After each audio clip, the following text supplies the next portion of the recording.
Good afternoon, the midday news. I am Oluwatomisin Oyeyemi.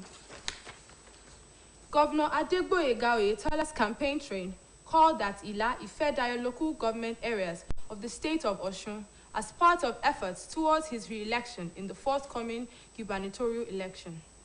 Governor Oyetola, who received accolades from the traditional rulers and residents in the area for a job well done, was also reassured that victory is within his grasp in the 16th July gubernatorial poll. Governor's office correspondent Sonia Onoride files the details.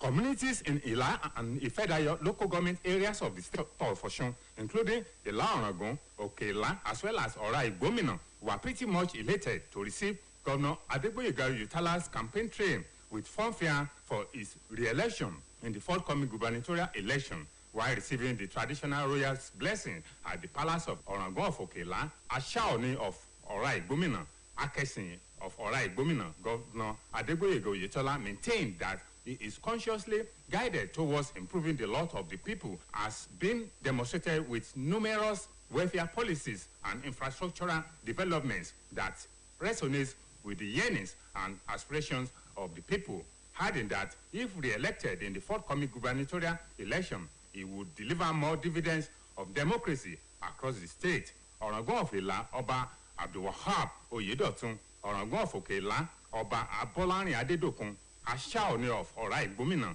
Oba Joshua Tinuoye Atolagbe Akesin Ora Igbomina, Oba Samuel Oladoye Idowu extolled the landmark achievement recorded in all ramifications by Governor Adegboyega Oyetola, stressing that Governor Oyetola deserves to be supported for another term in boosting the profile of the state that is currently unfolding under his leadership for the benefit of all.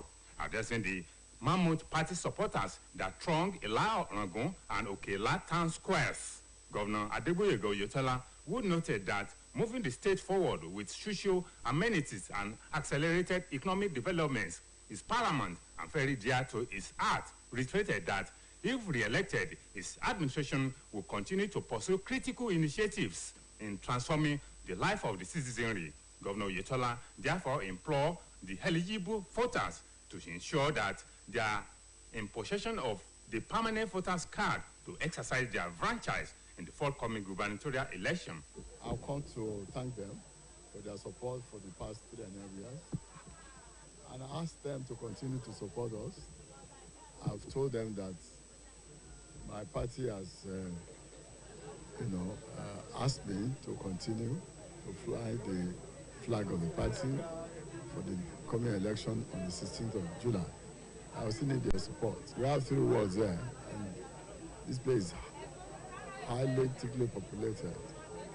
So if one is able to get some of these votes together, it makes a lot of difference. And they've seen the few things we have been able to do within the period of 3.5 years. They are willing, they are ready to support us. So this is the essence of my going around. The state chairman of the All Progressive Congress, Prince Boyega Famodun, the Director General of Oyetola's Campaign Council, Senator Ajibola Bashir, urged the residents in the area to keep eagle eyes on their ballots and ensure landslide victory for Governor Adegboyega Oyetola. Dignitaries on the campaign train with Governor Adegboyega Oyetola, including the wife of the governor, Mrs. Kafayat Oyetola, the Deputy Governor, Mr. Benedict Alabi, the wife of the Deputy Governor, Mrs. Oyefunke Alabi, Secretary to the State Government, Prince Wole Oyebamiji, members of the State Executive Council, members of the State House of Assembly, leadership and members of the All Progressive Congress from across the state. The campaign rally was intermittently punctuated with dancing and chorusing the rhythm from the bandstand.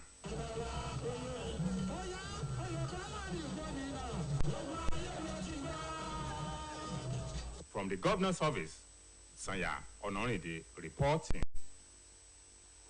Meanwhile, President Muhammadu Buhari has congratulated the Federal Ministry of Transportation and the Nigerian Ports Authority on the successful berthing of the first ship at Lekki Deep Sea Port. The vessel, Shenhua 28, delivered 3 ships to the shores and 10 rubber-tired gantry cranes that will help in the evacuation of cargoes from vessels to the shore. The President expressed his feelings in a statement issued by his spokesman, Mr. Femi Adesina, today in Abuja. He also congratulated all stakeholders in the maritime sector over the feat. President Muhammadu Buhari recalled that his approval of 4 new seaports in the country, including the Lekki Deep Sea Port, was hinged on growing the economy. According to him, the decision is also aimed at creating massive job opportunities, foreign investment inflows, and trade facilitation. He commended the staff and management in the nation's maritime sector who are working round the clock to make the operationalization of the Lekki Deep Sea Port before the end of the year a reality. The President reassured them of his commitment to sustain investment in these new assets. The Minister of Agriculture and Rural Development, Dr. Mohammed Abubakar, says the ministry will support the Northeast livestock subsector with about 2 million free vaccines. Dr. Abubakar made this known in a statement by Information Officer in the ministry, Mr. Mohammed Ghana, in Abuja. He said this at the 2022 nationwide free mass vaccination campaign against transboundary animal diseases in Dadinkowa, Yamautu Deba, local government area of Gombe State. The minister was represented at the event by the Director, Federal Department of Veterinary and Pest Control, and the Chief Veterinary Officer of Nigeria, Dr. Maimuna Habib.